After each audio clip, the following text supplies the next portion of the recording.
இன்றைக்கான மெசேஜ் ரொம்ப சிம்பிள். ஆனால் இதை ப்ரிப்பேர் பண்ணும் பொழுது எனக்கு ஒரு நல்ல திருப்தி, ஒரு சாட்டிஸ்ஃபேக்ஷன் எனக்கு கிடைச்சது. சரிங்களா? அதே திருப்தி, அதே நிறைவு, அதே வெளிச்சம் உங்களுக்கும் கிடைக்கட்டும்னு நான் வேண்டிக்கிறேன். சரிங்களா? ஃபஸ்ட்டு இன்றைக்கான மெசேஜ் என்னன்னு பார்த்தீங்கன்னா, பவுல் அப்போஸ்தலனோட டிரான்ஸ்ஃபர்மேஷன். இந்த டிரான்ஸ்ஃபர்மேஷன்னு எல்லாரும் யோசிக்கக்கூடும், சவுலா இருந்த ஒரு நபர் பவுலா மாறினதை தான் பெரிய டிரான்ஸ்ஃபர்மேஷனாக நம்ம பார்ப்போம், யூஸ்வலாக திங்க் பண்ணுவோம் இல்லைங்களா? ஆனால் நான் ப்ரிப்பேர் பண்ணது சவுல்லேருந்து பவுலா மாறினது கிடையாது. சவுலை ஆண்டவர் தெரிந்ததுக்கு பிறகு, பவுலாக மாறின பிறகு அவருடைய வாழ்க்கையில் 30-40 வருஷம் நினைக்கிறேன், அவர் கர்த்தர் அழைத்ததுக்கப்புறம் அவர் he served the body of Christ, he served the Lord. அந்த டியூரேஷனில் மாறினது. அதில் மாற்றம் எதாவது இருக்குமா பிரதர்ன்னு கேட்டிங்கன்னா, ஒருத்தர் ஏசு கிறிஸ்து தான் என்னுடைய ஆண்டவர் ரட்சகர்னு ஏற்றுக்கொள்ள முடியும். ஏற்றுக்கொண்டப்ப இருக்கிற தெளிவும் அறிவுமா அடுத்து ஒரு 5 வருஷம் 10 வருஷம் பைபிள் படித்து சர்ச் அட்டன் பண்ணி இருக்கும்போது இருக்குன்னு பார்த்தீங்கன்னா கிடையாது. தேவனே மனுஷகுமாரனா இருந்த பொழுது அவர் தேறினார். அவங்க அப்பா அம்மா கை கீழே போய் அடங்கி இருக்கும்போது அவர் தேறினார். பர்ஃபெக்டாக எல்லாம் தெரிஞ்சவராக இல்லை. If that is the case for Jesus Christ, உங்களுக்கும் எனக்கும் இன்னைக்கு என்ன வெளிச்சம் அறிவு இருக்கோ அதை விட பைபிள் படிக்க, சர்ச்சுக்கு வர்ற, மெசேஜ் கேட்க, ப்ரேயர் பண்ண, வர்ஷிப் பண்ண, அந்நிய பாஷையில் ஜெபம் பண்ணும் பொழுது இதில் நம்ம தேர்வோம்னு நினைக்கிறீங்களா இல்லையா? இப்படிப்பட்ட பவுல் அப்போஸ்தலனுடைய மாற்றம் எந்த ஸ்டேஜ்லேருந்து அவர் எங்கே மாறினாருங்கிற ஒரு சின்ன ஸ்டடி தான் இன்றைக்கான மெசேஜ். சரிங்களா? சரி, பவுல் அப்படிங்கிறது யாருங்க? இந்த first slide yes or no question. ஏசு கிறிஸ்துவின் பிரியமான சீடன், ஏசு கிறிஸ்துவின் மார்பில் சாஞ்சிக்கிட்டு இருந்த ஒருத்தரா பவுல்? இல்லை. ஏசு கிறிஸ்து சிறப்பாக ஏதாவது பண்ணும் பொழுது மலையில் போய் மறுரூபமாகிறார். எல்லாரும் அவிசுவாசியில் இருக்கும்போது டே வெளில போங்கடான்னு சொல்லி 3 பேரை மட்டும் வச்சு இறந்து போனவங்களை எழுப்புறார். இப்படி இருக்கும்போது ஒரு 3 பேரை மட்டும் வச்சிருப்பார். அந்த நெருங்கின 3 பேரில் ஒருத்தரா பவுல்? இல்லை. 12 சீடர்கள் இருந்தாங்கல்ல, அட்லீஸ்ட் அவங்களில் ஒருத்தரா பவுல்? இந்த 12 சீஷர்கள் வரைக்கும் எல்லாத்துக்கும் தெளிவாக தெரியும். இந்த லூக்கா 10:1 எத்தனை பேர்த்தோட கவனத்தை ஈர்த்துச்சுன்னு தெரியாது. இவைகளுக்கு பின்பு கர்த்தர் வேறே 70 பேரை நியமித்து தாம் போகும் சகல பட்டணங்களுக்கும் இடங்களுக்கும் அவர்களை தமக்கு முன்னே 2 பேராக அனுப்பினார். ஸோ நம்ம பார்க்குறோம், இந்த க்ளோஸ் சர்க்கிளில் ஃபஸ்ட்டு ஒரு நெருங்கிய சீடன், அடுத்து ஒரு 3 பேர், அடுத்து 12 பேர். இவங்க இல்லாமல் ஒரு 70-72 பேர் இருந்திருக்காங்க. இந்த வசனம் அதை தான் காமிக்குது இல்லைங்களா? அட்லீஸ்ட் இந்த 70-72 பேரில் ஒருத்தரா பவுல்? இப்போது பவுல் அப்போஸ்தலன் அப்படின்னு நம்மளுக்கு தெரிஞ்ச பவுல் அப்போஸ்தலர் 22:3 தெளிவாக சொல்லுது பாருங்க. நான் யூதன், பவுல் அப்போஸ்தலன் தன்னை குறித்து டிக்ளேர் பண்ணுறது, நான் யூதன், சிலிசியா நாட்டில் உள்ள தர்சு பட்டணத்திலே பிறந்து இந்த நகரத்திலே, எந்த நகரத்துலங்க? எருசலேம் நகரத்தில். நான் யூதன், பிறந்தது அந்த நாடு அந்த பட்டணமாக இருந்தாலும் நான் வளர்ந்தது எங்கே? இங்கே எருசலேமில் வளர்ந்து யாருக்கு கீழே? கமாலியலின் பாதத்துக்கு அருகே வளர்ந்து. திண்டுக்கல்லில் நான் வளர்ந்தேன், திண்டுக்கல்லில் பாஸ்டர் டேனியலுக்கு கீழே வளர்ந்தேன். கமாலியல்ங்கிறது எருசலேமில் ஒரு பேர் பெற்ற ஒரு பிப்ளிக்கல் ஸ்காலர், ப்ரீச்சர். அவருக்கு கீழே ட்ரெயின் ஆனேன். எதில் ட்ரெயின் ஆனார் பவுல்? முன்னோர்களுடைய வேத பிரமாணத்தின்படியே திட்டமாய் போதிக்கப்பட்டு. அங்கே இருக்க எபிரேயரை பார்த்து சொல்லுவார், இன்னைக்கு நீங்கள் தேவனுக்கு எவ்வளோ வைராக்கியம் பாராட்டுறீங்களோ அந்த அளவுக்கு வைராக்கியம் பாராட்டினவன் நான் அப்படின்னு பவுல் அப்போஸ்தலன் சொல்கிறார். சரிங்களா? இன்னும் ஒரு இடத்துல பிலிப்பியர் 3:5 இன்னும் ஒரு படி மேலே போய் அவர் என்ன சொல்கிறார் பாருங்க. நான் 8ஆம் நாளிலே விருத்த சேதனம் அடைந்தவன். Perfect Jew, Hebrew. இஸ்ரவேல் வம்சத்தான், பென்யமீன் கோத்திரத்தான், எபிரேயரில் பிறந்த எபிரேயன், சுத்த எபிரேயன், பியோர் பிளட்டட் ஹீப்ரூ, நியாயப்பிரமாணத்தின்படி பரிசேயன், எல்லா கற்பனைகளையும் அப்படியே ஃபாலோ பண்ணுற கேட்டகரியில் ஒருத்தன் நான். பக்தி வைராக்கியத்தின்படி சபையை துன்பப்படுத்தினவன் நான். இதில் முக்கியமாக உங்களை நோட் பண்ண சொல்கிறது பாருங்கள், நியாயப்பிரமாணத்திற்குரிய நீதியின்படி குற்றம் சாட்டப்படாதவன். எவ்வளோ ஆச்சரியமான விஷயம் பாருங்கள். ஒரு முறை ஒருத்தன் வந்து கேட்பான், ஒரு பணக்கார பையன், நல்ல போதகரே, நித்திய ஜீவனை அடைந்து கொள்ள நான் என்ன செய்ய வேண்டும்? இயேசு கிறிஸ்து என்னங்க சொல்லியிருப்பாரு? நல்ல போதகரே என்னை ஏன்பா கூப்பிடுற? அவரை தவிர வேறு யாரும் நல்லவர் இல்லையே, என்னை நீ தேவனுக்கு ஈக்குவேட் பண்ணியா சொல்கிற? அடுத்து என்ன சொல்லுவாருங்க? கற்பனைகளை தான் கொடுக்கப்பட்டிருக்கே, போய் ஃபாலோ பண்ணுன்னு சொல்லுவார். அவன் என்ன சொல்லுவான்? சிறு வயது முதற்கொண்டே நான் பின்பற்றி வருவேன். அதுக்கும் இந்ததுக்கும் ஏதாவது வித்தியாசம் இருக்கா? அதை விட ஒரு படி மேலே போய் நியாய பிரமாணத்திற்குரிய நீதியின்படி குற்றம் சாட்ட முடியாதவனா வாழ்ந்தவன் நான். இதுதான் அவர் சொல்கிறார். சரிங்களா? இப்படிப்பட்ட பவுலோட டிரான்ஸ்ஃபர்மேஷனை தான் நம்ம பார்க்க போகிறோம். இது மட்டுமா பவுல் யாருன்னு காமிக்கிறதுக்கு? எவ்வளோ கொடுமைக்காரர் அப்படிங்கிறத அப்போஸ்தலர் 7:58, 8:1-3, 9:1-2 சில வசனங்களை மட்டும் கம்போஸ் பண்ணி நான் கொடுத்துருப்பேன் இங்கே. அவனை, யார? ஸ்தேவானை நகரத்துக்கு புறம்பே தள்ளி அவனை கல்லெறிந்தார்கள். சாட்சிக்காரர் தங்கள் வஸ்திரங்களை கலற்றி சவுல் என்னப்பட்ட ஒரு வாலிபனுடைய பாதத்தின் அருகே வைத்தார்கள். அவனை கொலை செய்கிறதற்கு சவுலும் சம்மதித்திருந்தான். இவன் கொல்லப்படுவது நியாயம்தான். நான் கர்த்தருக்கு தேவனுக்கு வைராக்கியம் பாராட்டுறேன், இவன் பண்ணது தப்பு, இவனை கல்லெறிஞ்சு கொள்வது நியாயம்தான். யார் அப்ரூவ் பண்ணிட்டாங்க நிற்கிறது? சவுல். இது மட்டும் பத்தல, சவுல் வீடுகள் தோறும் நுழைந்து புருஷரையும் ஸ்திரீகளையும் இழுத்து கொண்டு போய் காவலில் போடுவித்து சபையை பாழாக்கி கொண்டிருந்தான்.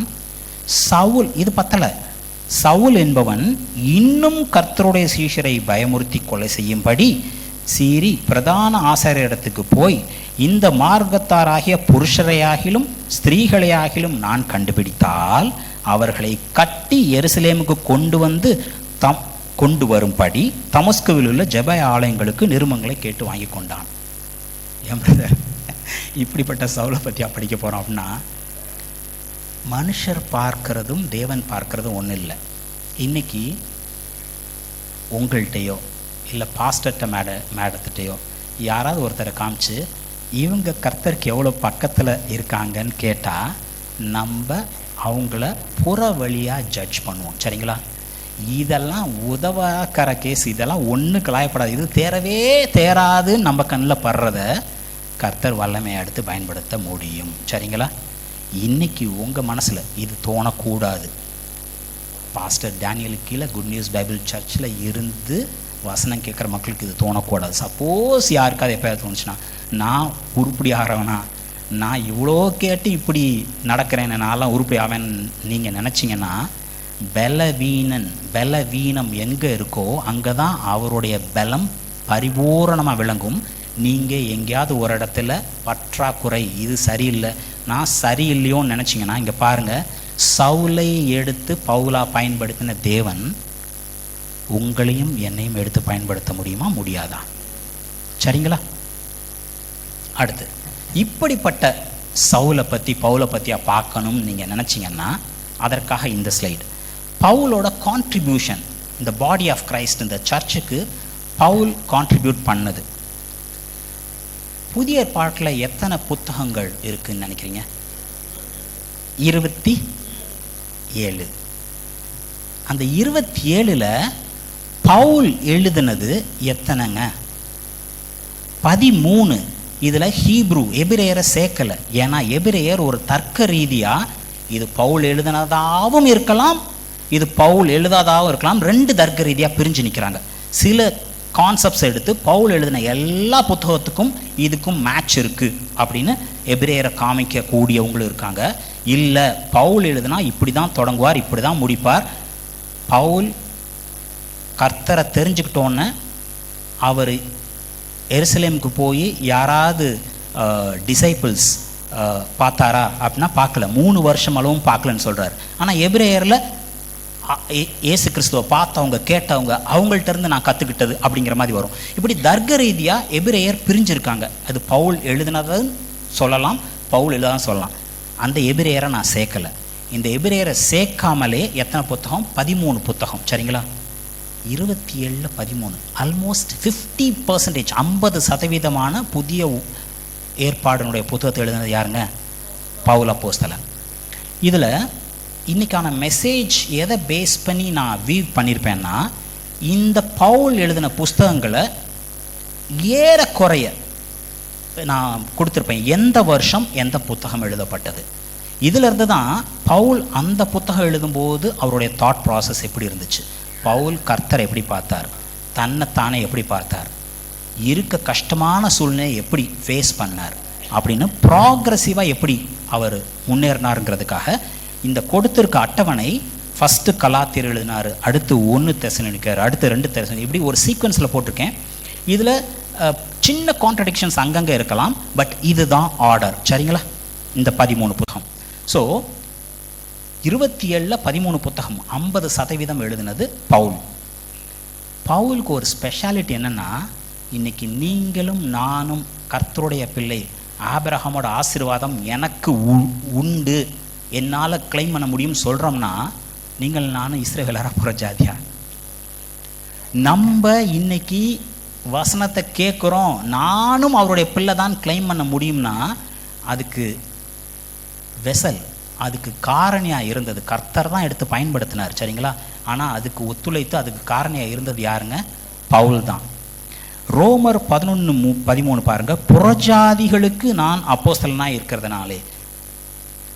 ஒரு அம்மா வந்து கேட்கும், தாவீதின் குமாரனே, என் பிள்ளை குணமாக இல்லை அப்படின்னு சொன்னப்போ இயேசு கிறிஸ்து என்ன சொல்லுவாருங்க? பிள்ளையின் அப்பத்தை எடுத்து நாய்க்குட்டிக்கு போடுறது நியாயமா? ஏன் அப்படி சொன்னார்? அவர் வந்தது யாருக்காக? முதலாவது காணாமற் போன ஆட்டுக்குட்டியாக இஸ்ரவேலருக்கு தான். உங்களுக்கும் எனக்குமான ஒரு நேரம் வரும், அப்போ உங்களுக்கும் எனக்குமான அப்போஸ்தலனா சவுலாக இருக்கிற பவுலை அவர் தேர்ந்தெடுப்பார். அவர் வந்து உங்களுக்கும் எனக்குமான தேவையான காரியங்களை வெளிப்படுத்துவார். இன்றைக்கி பவுல் இல்லைன்னா நீங்கள் நானும் இப்படி உட்கார்ந்து அவருடைய பிள்ளை அப்படிங்கிற ஒரு ஸ்டேட்டை நம்ம கிளைம் பண்ணியிருக்க முடியாது. விளங்குதா? அடுத்து இந்த சில எல்லா வேதம் கற்று அதை எக்ஸ்பிளைன் பண்ணுறவங்களும் சில பேட்டர்னில் எக்ஸ்பிளைன் பண்ணுவாங்க. ஆனால் பவுல் கொண்டு வந்தது ஒரு ரேடிக்கல் சேஞ்ச், கிருபை. இன்னைக்கு நீங்களும் நானும் எதுவும் செய்ய வேண்டியது அவசியம் இல்லை. கிருபை அவர் செஞ்சதுனால நம்மளுக்கு இலவசமாக கொடுக்கப்பட்டது. பவுலுடைய ரைட்டிங்ஸில் நீங்கள் ரிப்பீட்டடாக பார்க்கக்கூடியது கிருபை, கிரேஸ். சரிங்களா? அடுத்து விசுவாசத்தினால் நீதிமானாக்கப்படுதல். இது செஞ்சால் நீ நல்லவன், நீ கர்த்தருக்கு பக்கத்தில். இது செய்யலைன்னா நீ தப்பு, கர்த்தரை விட்டு கொஞ்சம் தள்ளியே நினைக்க அடி வெளுத்துருவார். இப்படின்னு இருந்தது போக பவுல் நீங்களும் நானும் எப்படி நீதிமானாக்கப்பட்டோன்னு சொல்கிறாரு? விசுவாசத்தினால. வேறு பெரிய லெவலில் பவுல் அளவுக்கு இதை எக்ஸ்பிளைன் பண்ணியிருக்க முடியாது. அடுத்து நம்முடைய சரீரம் பரிசுத்த ஆவியின் ஆலயமாக இருக்கிறது. இப்படிப்பட்ட சரீரம் பரிசுத்த ஆவியின் ஆலயத்தை வச்சுக்கிட்டா நீ இதெல்லாம் பண்ண ட்ரை பண்ணுற? யோசித்து பாரு, நியாயமாக இருக்கா? தப்பு பண்ணாதரா, உன்னை ஆண்டவர் அடிச்சிருவாருங்கிறது வேற. தப்பு பண்ணால் கண்ணை குத்தி போடுவோம். Standard process. யாருனாலும் ரோட்டில் போகிறவங்க சொல்லலாம், இவர் பரிசுத்த ஆவியினுடைய ஆலயமாக இருக்கிறியே, இந்த உடம்பை வச்சுக்கிட்டா நீ இப்படி பண்ணலாம், நியாயமாக இருக்கா?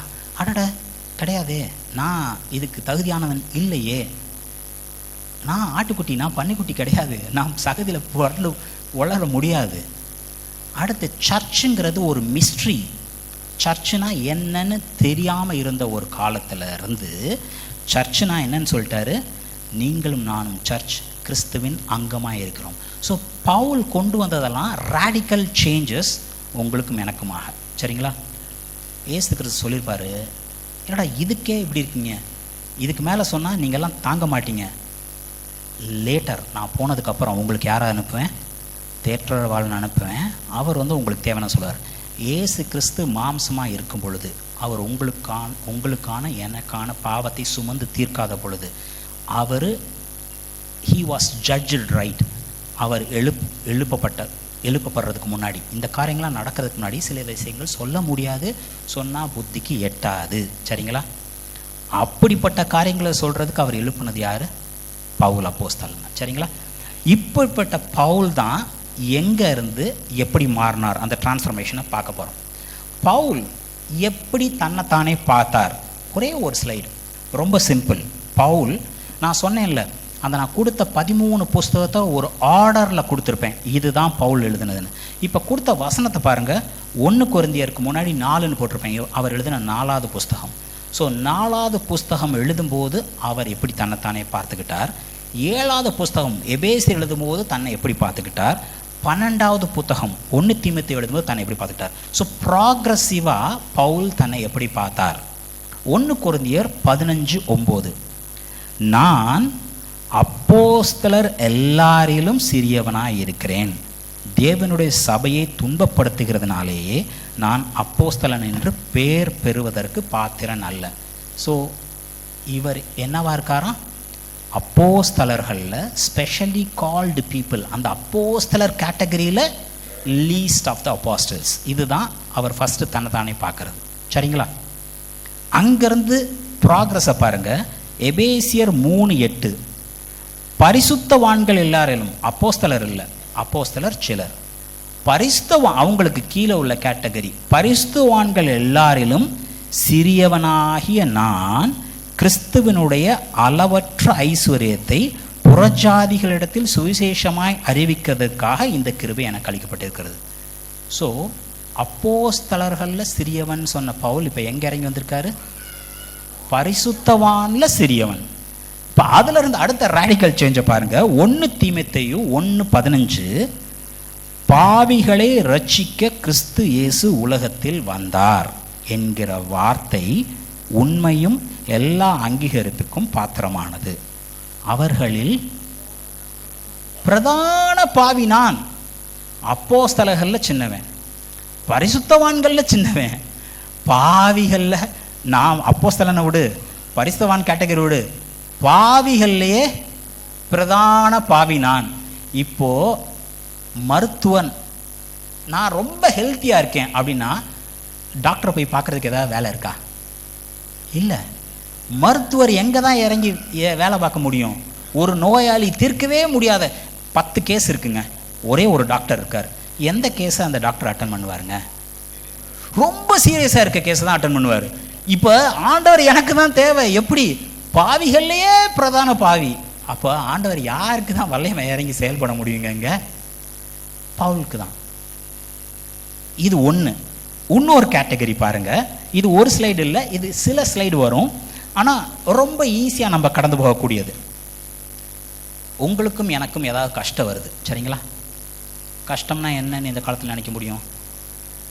கல்யாணம் ஆகாதவங்க, படிக்கிற பிள்ளைங்க, ஹோம்ஒர்க் பண்ணுறது கஷ்டம், சரிங்களா? அப்பா அம்மா கேம் விளாட விடாமல் பிளாக் பண்ணுறது கஷ்டம். படித்து முடித்தவங்க வேலை கிடைக்கல, அப்பா வீட்டில் இடம் தண்டை சோறுன்னு திட்டுறாருன்னு கஷ்டம். கல்யாணம் பண்ணிட்டா அந்த கஷ்டத்தை லிஸ்ட் பண்ண முடியாது, சரிங்களா? ரொம்ப கூட அம்மா அந்த அம்மாட்ட கேட்டால் அவன் டார்ச்சர் பண்ணுறான்னு சொல்லுவாங்க, அவன்கிட்ட போய் கேட்டால் இவன் உயிர் எடுக்கிறான்னு சொல்லுவாங்க. ஸோ கஷ்டம் பல கேட்டகரி. ஃபஸ்ட்டு கேஸ், இன்றைக்கி உடம்பு சரியில்லை, இன்றைக்கி காசு பத்தலை, சில பேசிக் கேட்டகரி, இன்றைக்கி இருக்கிறது கூட வீடு இல்லை எனக்கு, இப்படி எதாவது கஷ்டம் இருக்கும்ல. இதில் நான் இருக்கிறதுலேயே ஹையஸ்ட் லெவல் கஷ்டம் என்ன நினைப்பேன்னா, டெத் த்ரெட். உங்கள் உயிருக்கு ஒரு பிரச்சனை அப்படின்னா இருக்கிறதுலே அதிகமான கஷ்டம் அதான் இல்லைங்களா? அதை தவிர வேறு ஏதாவது கஷ்டம் இருக்கா? ஒருத்தர் ஒரு மில்லியனர் இருக்கார், படுக்கையில் இருக்கார். உங்களோட கடைசி ஆசை என்னங்கன்னா, இன்னும் ஒரே ஒரு மில்லியன் சம்பாரிச்சிருந்தா போதும் நான் நினைப்பார். நான் சுகமாக இருந்தால் போதும், இந்த படுக்கையிலேருந்து ஏஞ்சி வந்தால் போதும் நினைப்பாங்க, சரிங்களா? அது வரைக்கும் இது எல்லாமே கஷ்டமாக தெரியும். அப்போது த்ரெட் டு லைஃப் தான் இருக்கிறதுலே பெரிய கஷ்டம். பவுல் அப்படிப்பட்ட கஷ்டத்தை ப்ராக்ரெசிவாக எப்படி டீல் பண்ணாருன்னு பாருங்கள். அப்போஸ்தலர் 9:23-25. சவுலை கர்த்தர் தெரிந்தெடுத்து 2-3 வருஷத்துக்குள்ள, எப்படி நம்ம பவுல் எழுதின புஸ்தகம்லாம் சீக்வன்ஸை பார்த்தோமோ, இப்போ இந்த நடந்த ஈவெண்ட்ஸ் எல்லாம் எத்தனை வருஷத்துக்குள்ள, விதின் ஃபர்ஸ்ட் 2 to 3 years நடந்த காரியம் இது. அதனால தான் பவுலை கூட இங்கே சவுல் தான் சொல்லியிருப்பாங்க. அப்போஸ்தலர் 9:23-25. யூதர்கள் அவனை கொலை செய்யும்படி ஆலோசனை பண்ணினார்கள். அவர்களுடைய யோசனை சவுலுக்கு தெரிய வந்தது, பவுலுக்கு இல்லை, சவுலுக்கு தெரிய வந்தது. அதனால தான் கர்த்தர் தெரிந்தெடுத்து 2-3 வருஷத்துக்குள்ள அவனை கொலை செய்யும்படி அவர்கள் இரவும் பகலும் கோட்டை வாசலை காத்து கொண்டிருந்தார்கள். சீஷர்கள் ராத்திரியிலே அவனை கூட்டிக் கொண்டு போய் ஒரு கூடையிலே வைத்து மதில் வழியாக இறக்கிவிட்டார்கள். நான் கர்த்தரோட பிள்ளை, எனக்கு அகைன்ஸ்டா யாரா நிற்கிறது அப்படின்னு சொல்லிட்டு நேராக வந்தாருன்னு நினைக்கிறீங்களா? வாங்க வாங்க. இன்றைக்கும் பாஸ்டர் சொல்லலாம், ஏய் சர்ச்சுக்கு 8 மணிக்கு வர்றதுக்கு போல் 8:05 8:10 வரைய என்னன்னு. ஆனால் அவருக்கு தெரியும், என் பிள்ளை எவ்வளோ கஷ்டத்தை தாண்டி, நேற்று பவர் கட்டு, இன்னைக்கு காலையில் அந்த ஏரியாவுக்கு பஸ்ஸு போகலை, இவ்வளோ கஷ்டத்தை தாண்டி என் பிள்ளை வந்துச்சுன்னு. உங்களோட அப்பாவுக்கு தெரியும் உங்களால் என்ன முடியும் என்ன முடியாது, இந்த நேரத்துக்கு உங்களுக்கு எப்படி சப்போர்ட் பண்ணணும். பவுல் ஏசு கிறிஸ்துவை அறிஞ்சுக்கிட்டு சக்ஸஸ்ஃபுல்லான ஒரு ப்ரீச்சராக மாறின பிறகும் கூட அவருக்கு சீஷர்கள் சப்போர்ட் பண்ணி எப்படி இறக்கி விட வேண்டியது இருக்குது? கோட்டை வழியாக இல்லை, சைடில் வேற ஒரு பக்கம் இறங்கி ஓடி போயிருங்க அப்படின்னு சொல்கிறாங்க. சரிங்களா? இதுதான் ஃபஸ்ட்டு ப்ராக்ரஸ். இன்றைக்கி இவர் இயேசு கிறிஸ்து ஆண்டவர் ரட்சகர் ஏற்றுக்கிட்ட பவுல் தானே, ஆனால் அவர் எப்படி ஓட வேண்டியிருந்தது?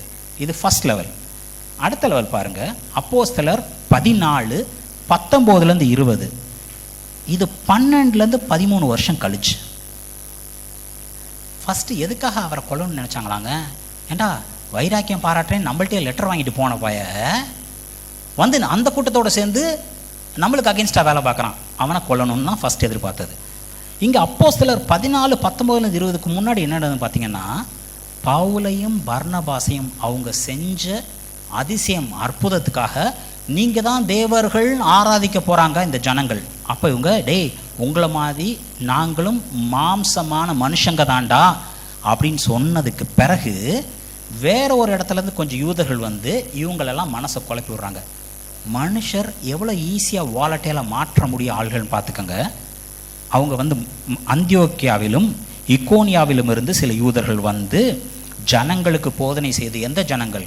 நீங்கள் தான் தேவர்கள் ஆராதனை பண்ணுறதுக்கு ரெடியாக இருந்த ஜனங்களுக்கு போதனை செய்து பவுலை கல்லெறிந்து அவன் மரித்து போனான் என்று எண்ணி, இந்த ஒருத்தர் எக்ஸ்பர்ட்னு சொல்லுவாங்கல்ல. சச்சின் எதுலங்க எக்ஸ்பர்ட்டு? கிரிக்கெட். இப்போ இதே இது லியாண்டர் பேஸ் அப்படின்னு கேட்டால் என்ன சொல்லுவீங்க? இப்படி ஒரு எக்ஸ்பர்ட். ஜூவிஷ் எதில் தெரியுமா எக்ஸ்பர்ட்டு? வைராக்கியம் இன்னும் கல்லெறிஞ்சு கொள்றதுல பெரிய எக்ஸ்பர்ட்ஸ். அப்பா இந்த அம்மாவை கையும் மெய்யுமா பிடிங்க, என்ன பண்ணலான்னு சொல்லுங்க. அவங்க எதிர்பார்த்தது கல்லெறிஞ்சு கொள், இப்படிப்பட்ட பாவி இருக்கவே கூடாது அப்படின்னு அவங்க எதிர்பார்த்தாங்க. அப்போ பவுல் அவங்க கல்லெறிஞ்சாங்கன்னா எப்படி கல்லெறிஞ்சிருப்பாங்கன்னு நினைக்கிறீங்க? செத்தே ஆகணும். கல்லெறிஞ்சு முடித்த பிறகு என்னன்னு நினச்சி போய் இழுத்து கொண்டு போய் வெளியில் எறிஞ்சாங்க, மரித்தான் என்று வெளியில் போயிருந்தாங்க. பட்டணத்துக்கு வெளியே இழுத்து கொண்டு போனார்கள். சீஷர்கள் அவனை சுற்றி நிற்கையில் அவன் எழுந்து வேற பக்கம் ஓடி போலங்க. அவன் எழுந்து என்ன பண்ணானா? ஃபஸ்ட்டு கல்லெறிஞ்சு செத்து போயிட்டான்னு நினச்ச பவுல் எழுந்திரிச்சது ஒரு ஆச்சரியம். அடுத்து போன தடவை கூட வழியாக இறக்கி ஓடிங்க அப்படின்னு ஓட்டி விட்ட பவுல் இப்போ அப்படின்னு சொல்லிட்டு என்னமோ புழுதியை தட்டி தொலைச்சிடுற மாதிரி ஏந்திரிச்சு எந்த பட்டணத்தில் கல்லெறிஞ்சு வெளில கொண்டாந்து போட்டாங்களோ அதே பட்டணத்துக்குள்ளே நடந்து போகிறார். அடுத்த ப்ராக்ரஸ் பாருங்க. அப்போஸ்தலர் 28:3-6, 24-25 வருஷத்துக்கு அப்புறம் பவுல் சில விறகுகளை வாரி அந்த நெருப்பின் மேல் போடுகையில் ஒரு விரியன் பாம்பு அனலுரைத்து புறப்பட்டு அவனுடைய கையை கவ்விக்கொண்டது. விஷப்பூச்சி அவன் கையிலே தொங்குகிறதை அந்நியராகி அந்த தீவார் கண்டபொழுது, இந்த மனுஷன் கொலை பாதகன், இதற்கு சந்தேகமில்லை, இவன் சமுத்திரத்துக்கு தப்பி வந்தும் பழியானது இவனை பிழைக்க விடவில்லை என்று தங்களுக்குள்ளே சொல்லி கொண்டார்கள். அப்போ பவுல் என்னங்க பண்ணாரா, அவன் அந்த பூச்சியை தீயிலே உதறி போட்டு ஒரு தீங்கும் அடையாதிருந்தான். இந்த தீவுக்காரங்களாம் வெயிட் பண்ணி பார்க்குறாங்க, இவன் நுரதள்ளி செத்து விழுவான், இவன் நுரதள்ளி செத்து விழுவான்னு. இவர் சு அப்படின்னு சொல்லிட்டு ஒரு கொசுவை தட்டி உரமாக தோட்டி விட்டுட்டு அவர் பேசாமல் இருக்காராம். நான் சொன்னேன்ல, கஷ்டத்திலே இருக்கிறதுலே பெரிய கஷ்டம். இங்கே பார்த்தீங்கன்னா அவர் ப்ராக்ரஸ் ஆகிறது. he started showing symptoms of having command over life and death. he started showing symptoms. நம்ம பாஸ் சொல்லுவார்ல, அவர் வர்ற வரைக்கும் நான் இருப்பேன். அது எப்படி 75 வயசாச்சு என்ன பாஸ்டர், அவங்கவுங்க 55 57 வயசுனாலே ரிட்டைர்மெண்ட்னு உட்காந்துருக்காங்க. ஒரு கட்டில், ஒரு கைத்து கட்டில், ஒரு ஓரம் உட்காந்துட்டு எல்லாரும் அவங்கள கவனிக்கணும்னு சொல்லுவாங்க. பாஸ்டர்மா டாக்டர்கிட்ட போகிறாங்க, உங்களை யார் பார்த்துக்கிறது, என்ன யார் பார்த்துக்கிறது, நான் தான் என் பேர குழந்தை பேத்தியும் பேரனையும் பார்த்துக்கணும். என்னது உங்களை பார்த்துக்கிற ஒருத்தர்னு நீங்கள் உங்கள் பேர குழந்தையும் பார்க்குறீங்களா? எல்லோரும் நினச்சிப்பீங்க ஒரு ஹெல்ப்பர் வர்றாங்க சமைச்சு தராங்கன்னு சொல்லிட்டு. சாயங்காலம் 4 மணிக்கு பிள்ளைங்க ஸ்கூல்லேருந்து வர போகிறப்ப முன்னாடி சமைச்சா நானும் பாஸ்டரும் காலி பண்ணிடுவோம்மா, சரியா? 4 மணிக்கு பிள்ளைங்க வர போகிறப்ப ஃப்ரெஷ்ஷாக சமைச்சு வைப்பாங்க. இன்றைக்கி நான் லெக் பீஸ் கேட்டேன், 4 தான் கிடச்சிது. மத்தியானம் சமைச்சா நீங்கள் சாப்பிட்ருவீங்களே, என் பேர குழந்தைகள் இருக்காது. இல்லை, age is just a number, சரிங்களா? வயசுங்கிறது ஒரு நம்பர் தான். மோசே 120 வயசு வரைக்கும் கண்ணு மங்காமல் உடல் பலன் குறையாமல் இருந்த மாதிரி, காலேப் 85 வயசில் இந்த மலையை எனக்கு கொடுங்கன்னு போய் போராடி பிடிச்சிக்கிட்ட மாதிரி நீங்கள் நானும் வாழ முடியும், சரிங்களா? இங்கே பவுல் அப்போஸ்தலன் கல் எறிஞ்ச பேஞ்சு பண்ண மட்டும் இல்லை, விஷ பாம்பு கடிக்குது, அப்படி உதறி போட்டு அவர் பேசாமல் இருக்கார். he doesn't even bother.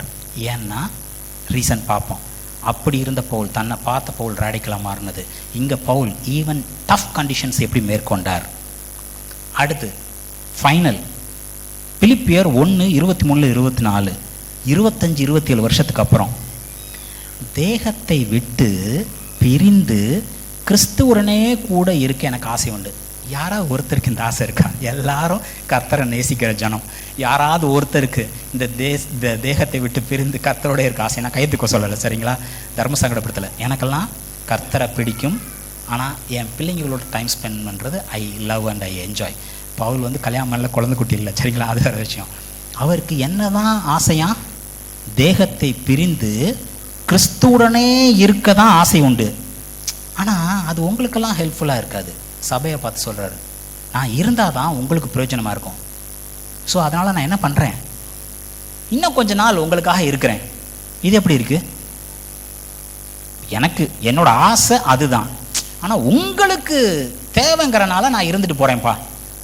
What a command over life and death. இப்படிப்பட்ட பவுல் 2 தீமோத்தேயு 4:6-7, 31-32 வருஷம் முடிஞ்சிருச்சு. நான் தேகத்தை விட்டு பிரியும் காலம் வந்தது. I think it's time for me to go. என்னோட டாஸ்கெல்லாம் முடிச்சிட்டேன். பர்ஃபெக்டாக கர்த்தர் எனக்கு என்னென்ன வச்சுருந்தாரோ, கர்த்தருடைய சித்தம் என்னவோ அதெல்லாம் செஞ்சு முடிச்சிட்டேன். I think now I can go and be with him peacefully. Who decides இங்கே இருக்கணுமா அங்கே போகணுமான்னு யாருங்க டிசைட் பண்ணணும்? மெடிக்கல் ரிப்போர்ட் இல்லை, டாக்டர் இல்லை, ஈவன் கர்த்தர் கிடையாது. யார் டிசைட் பண்ணுறது? நம்ம தான் டிசைட் பண்ணுறோம். எப்படி இந்த ப்ராக்ரஸ்? தன்னை பார்த்ததிலேயே அப்போஸ்தலர்களில் சிறியவன், பரிசுத்தவான்களில் சிறியவன், அடுத்து பாவிகளில் பிரதான பாதி, அப்படி பார்த்த பவுல் கூடையில் இறக்கி தப்பிக்க வேண்டியிருந்தது. கல்லெறிஞ்சு உதறி விட்டு போனார், பாம்பை உதறி விட்டு அவர் பேசாமல் உட்காந்துருந்தார். நான் உங்களுக்காக இருக்கேன்ப்பா, I think I am ton, I will leave. எப்படி இந்த ப்ராக்ரஸ்? எப்படி இந்த ப்ராக்ரஸ்னா, ஒரு முறை ஏசு கிறிஸ்து ஒரு ஓமை சொல்லுவார். சில தாளுகங்களை கொடுத்துட்டு ஒருத்தர் வெளியூர் போகிறாரு. திரும்பி வரும்போது, எஜமான் வரும்போது ஒருத்தர் என்ன சொல்லுவான், நீர் கடினமானவர், அதனால் நான் என்ன பண்ணேன், உங்களோட என்னோட செய்கை, thought process, what we do, it all depends on how we see him. என் டைம் முடிஞ்சிருச்சு. இதோட முக்கியமான க்ரக்ஸ் என்னென்னா, எதனால பவுல் இப்படி டிரான்ஸ்ஃபார்ம் ஆக முடிஞ்சது? the way he saw God, கர்த்தரை ஆண்டவரை பவுல் பார்த்த விதம் ஒரு ஸ்டேஜும் மாறுது. அது ஒரு 4-5 ஸ்லைடு வருது. So hopefully we will take it up as part of the next sermon. நீங்களும் நானும் இதே மாதிரி பெட்டர் ப்ராக்ரஸில் போக முடியும் எப்போ கர்த்தரை பார்க்குற பார்வை மாறுச்சுன்னா. சரிங்களா? கர்த்தரை நம்ம சரியான விதத்தில் பார்த்தோம்னா நம்ம பெட்டர் வே ப்ராக்ரஸ் ஆகும். சரிங்களா? ஓகே.